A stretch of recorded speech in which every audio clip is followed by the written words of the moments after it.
Comprenez la grande différence entre le négoce des matières premières et le dropshipping ou bien et ceux qui vont en Chine et vous incitent à devenir des commerçants. Parce que le retour, c'est que une fois que l'acheteur reçoit cette marchandise, si la qualité n'est pas bonne, vous devenez impliqué. Et on a des situations où des gens ont acheté. J'ai fait une vidéo où j'ai expliqué comment un monsieur a passé la commande des conteneurs de sucre et s'est retrouvé avec du sable. Il en existe des milliers d'exemples de ce genre. Maintenant, il faut savoir que lorsqu'on parle du négoce des matières premières, on parle de très grands volumes de marchandises. C'est l'une des raisons pour lesquelles j'ai toujours dit que le négoce des matières premières est la colonne vertébrale de l'économie mondiale.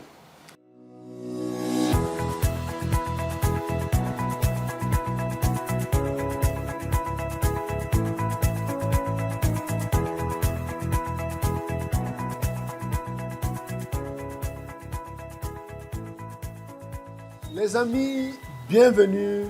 Excellente année 2024. C'est un énorme plaisir pour moi de vous avoir une fois de plus. Pour ceux qui ne me connaissent pas, je suis Tchakounte Ernest, négociant des matières premières, plus connu sous le nom de Coach Ben. J'ai reçu quelques messages des personnes qui me disaient comme ça qu'il y a des Africains qui depuis un moment vont de plus en plus en Chine travailler avec d'autres entreprises. Et ces gens disaient qu'ils font dans le négoce des matières premières. Bon, on a quelques vidéos, on m'a fait parvenir des personnes qui vantaient comment un téléphone va coûter, comment un iPhone coûte 100 € en Chine, comment les ordinateurs sont moins chers. J'ai vu ces vidéos et des vidéos que je trouve extrêmement importantes. Des vidéos que je vous encourage à le faire parce que il est vrai que la Chine est une destination où de plus en plus de personnes y vont pour trouver des opportunités. Et nous connaissons comment notre continent, comment les choses se passent aujourd'hui. Donc, je ne saurais être malhonnête en disant que n'allez pas en Chine. Je ne saurais être... Mon honnêteté intellectuelle ne me permet pas de balayer d'un revers de la main. Mais sauf que l'erreur que les uns et les autres faisaient, c'est lorsqu'ils revenaient vers moi, ils venaient avec une forme de message pour me dire, tiens, le négoce, voilà les gens qui sont en train d'aller en Chine faire le négoce des matières premières. Les amis, détrompez-vous. Là, vous n'êtes pas dans le négoce. Vous êtes dans le commerce. Ah oui, vous êtes dans le commerce. Parce que quoi? On vient vous dire, voici une entreprise qui fait dans le téléphone. On vous demande d'acheter quelques pièces de téléphone, 100 téléphones, 2000, 1000 téléphones, disons 3000 pour revendre en Afrique. On vous dira par exemple que voici une entreprise qui fait dans les climatiseurs. Vous allez faire quoi? Acheter un conteneur de climatiseurs pour venir revendre en Afrique. Vous êtes dans ce qu'on appelle trivialement le dropshipping. Où vous vous positionnez quelque part, vous contactez une entreprise qui va expédier une marchandise à un client au bout du monde et vous gagnez une commission dessus. Comprenez la grande différence entre le négoce des matières premières et le dropshipping ou bien et ceux qui vont en Chine et vous incitent à devenir des commerçants. Parce que le retour, c'est que une fois que l'acheteur reçoit cette marchandise, si la qualité n'est pas bonne, vous devenez impliqué. Et on a des situations où des gens ont acheté. J'ai fait une vidéo où j'ai expliqué comment un monsieur a passé la commande des conteneurs de sucre et s'est retrouvé avec du sable. Il en existe des milliers d'exemples de ce genre. Maintenant, il faut savoir que lorsqu'on parle du négoce des matières premières, on parle de très grands volumes de marchandises. C'est l'une des raisons pour lesquelles j'ai toujours dit que le négoce des matières premières est la colonne vertébrale de l'économie mondiale. Mais dites-moi, celui qui va acheter 200 téléphones, 500 téléphones, en quoi il influence l'économie d'un pays? Celui qui va acheter, je dirais n'importe quoi, un conteneur ou bien 2 conteneurs de carreaux, en quoi il influence véritablement l'économie? En quoi il est la colonne vertébrale de l'économie mondiale? Par contre, j'ai fait une vidéo, je vous expliquais comment dans le négoce nous faisions. On a un client qui nous met à disposition, je dis n'importe quoi, 100 000 tonnes de cacao, ou plus exactement 10 000 tonnes de cacao. Comprenez ce que ça représente, 10 000 tonnes de cacao. C'est un volume énorme. Et on est en train de partir sur un marché qui parle en centaines de milliards, ou du moins en dizaines de milliards. Donc, une fois que vous allez faire une livraison telle que celle-là, vous comprenez que vous mobilisez des vrais sommes. Et vous avez affaire aux vrais businessmen.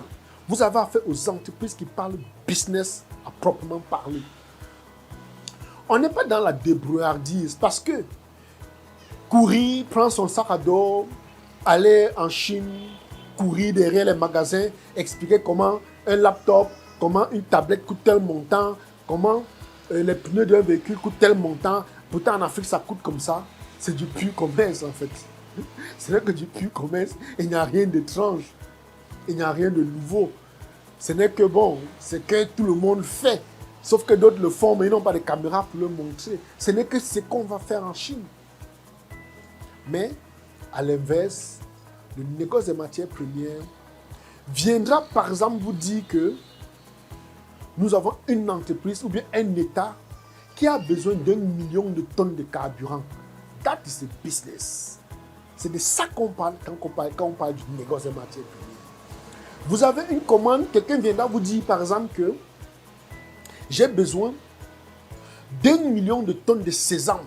C'est de ça qu'on parle lorsqu'on parle de business. Vous comprenez que vous êtes la colonne vertébrale de l'économie mondiale. Nous savons par exemple qu'aujourd'hui, on a de plus en plus des entreprises qui ont besoin de lithium pour développer les batteries. Quelqu'un vient vous dire qu'il a besoin de 100 000 tonnes de lithium. On parle de business. On parle de business qui change les vies, qui peut vous faire tomber, couler un pays. Des transactions dans lesquelles, lorsque vous avez affaire, même votre banquier vous appelle et cherche à être ami avec vous. Mais je vous demande, si vous allez acheter des caméras pour revendre en Afrique, vous êtes anonyme en fait. Vous ne faites que ce que les gens font depuis longtemps. Mais il faut le dire, je ne cherche pas à dénigrer ou bien dévaloriser, non, ça peut nourrir son nom. Mais sauf que dans le négoce des matières premières, on n'est plus au niveau des gens qui sont dans la nécessité. On n'est plus à l'étape où on veut des gens qui vont prendre un élément, vendre juste pour nourrir son nom. On veut influencer l'économie mondiale. On veut influencer l'économie des pays et des nations. C'est la raison pour laquelle vous allez voir le négociant est au centre de l'économie mondiale. Lorsque vous avez des guerres dans un pays, qui sont ceux qui sont derrière? Ce sont des négociants. Parce que je vous explique rapidement, le négociant en quoi il est acteur? Un pays qui est en conflit a besoin des armes. Le négociant est là. Un pays qui est en conflit a besoin des équipements. Le négociant est là. Ce même pays a besoin de nourriture. Le négociant est là. Ce même pays, les gens au front ont besoin du carburant pour alimenter les engins. Le négociant est là. Et qu'est-ce qu'il fait? Il le fait dans les deux côtés. Parce que ces deux côtés ont les mêmes besoins. Il est toujours présent. À un moment donné, ces pays sont parfois sous embargo et il faut déplacer les fonds d'un point à un autre. En tant que négociant, il connaît comment on peut faire. C'est ça le négoce des matières premières. Le négociant est au cœur de l'économie mondiale. Il est le centre ou bien la colonne vertébrale de l'économie mondiale. Contrairement à celui qui va en Chine s'acheter quelques téléphones. C'est pourquoi je vous dirais, apprenez à élever votre niveau des affaires. Si vous êtes au niveau où vous êtes cherché juste la subsistance, s'il vous plaît, allez en Chine, achetez quelques laptops, achetez quelques ordinateurs, achetez quelques pneus, achetez quelques caméras, revenez en Afrique, vendez, vous gagnerez un peu d'argent. Et vraiment, c'est une très bonne chose pour l'Afrique parce que ça fera vivre votre famille. Mais si vous pensez que vous devez être au sommet, vous devez être au niveau des décideurs, vous êtes parmi ceux qui doivent impacter le monde. Si vous êtes de ceux qui pensez que les autres qui le font ne vous dépassent en rien, Le négoce des matières premières est tout fait pour vous. C'est l'une des raisons pour lesquelles vous verrez que de plus en plus de personnes sont dirigées vers ce commerce de la Chine, en direction de la Chine. Et on retrouve de plus en plus de personnes, des gens qui pilulent, faisant toute cette publicité autour. Au sommet du succès, il n'y a jamais la foule. Et très peu ont le courage d'arriver au sommet. C'est pourquoi tout le monde reste au fond de la pyramide pour courir comme des petits poussins, picorer quelques graines qui sont tombées. Par contre, le négociant, il est au sommet. C'est la raison pour laquelle je vous dis, et je redirai encore, si vous pensez que l'objectif pour vous, c'est d'être au sommet, je vous donne rendez-vous du 22 au 26 mai 2024 à Singapour, dans un tourisme entrepreneurial inédit qui portera sur le négoce des matières premières. Pourquoi Singapour? Singapour, c'est le centre de l'économie mondiale. C'est pourquoi je vous dis encore et encore, donnons-nous rendez-vous de façon exclusive dans une formation unique. Vous n'en trouverez nulle part. Et je le dis et je le redirai pour ceux qui me comprennent, qui me suivent, cette formation est élitiste. Elle n'est pas réservée à tout le monde. C'est uniquement pour ceux qui rêvent grand. Ceux qui ont l'esprit de domination, ceux qui ont l'esprit de réussite extrême. Pour ceux qui veulent juste subsister, pour un minimum de subsistance, s'il vous plaît, restez chez vous. Nous n'avons pas besoin de vous. On a besoin de gens qui ont compris que le monde c'est la prédation. Et il faut être au milieu de ceux qui dominent pour s'en sortir. C'est pourquoi je vous demanderai de cliquer rapidement sur le lien qui figure dans le descriptif de cette vidéo et mon équipe se chargera de vous donner toutes les instructions. C'est la raison pour laquelle je vous donne rendez-vous du 22 au 26 mai 2024 à Singapour dans ce tourisme entrepreneurial inédit. Un tourisme entrepreneurial où vous avez l'occasion de rencontrer des vrais hommes d'affaires, des gens qui viennent à travers le monde. Il n'y a rien de mieux que de se faire un véritable carnet d'adresses.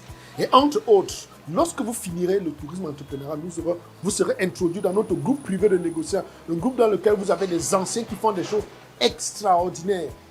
Je vous assure, vous verrez des gens qui sont parfois autour de vous, mais lorsque vous voyez ce qu'ils font, on ne parle pas de 5 téléphones, 20 téléphones, 1000 téléphones, ils parlent de vrais business. On parlera par exemple des instruments financiers.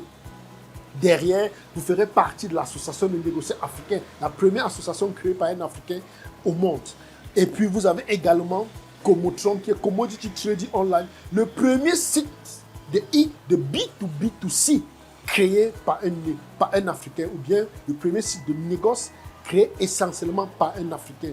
Vous ferez partie, vous aurez mon expérience, vous aurez mon carnet d'adresses et vous aurez mon savoir. Ceci dit les amis, retrouvons-nous là-bas. Rendez-vous à bientôt. Je vous aime. À la fière.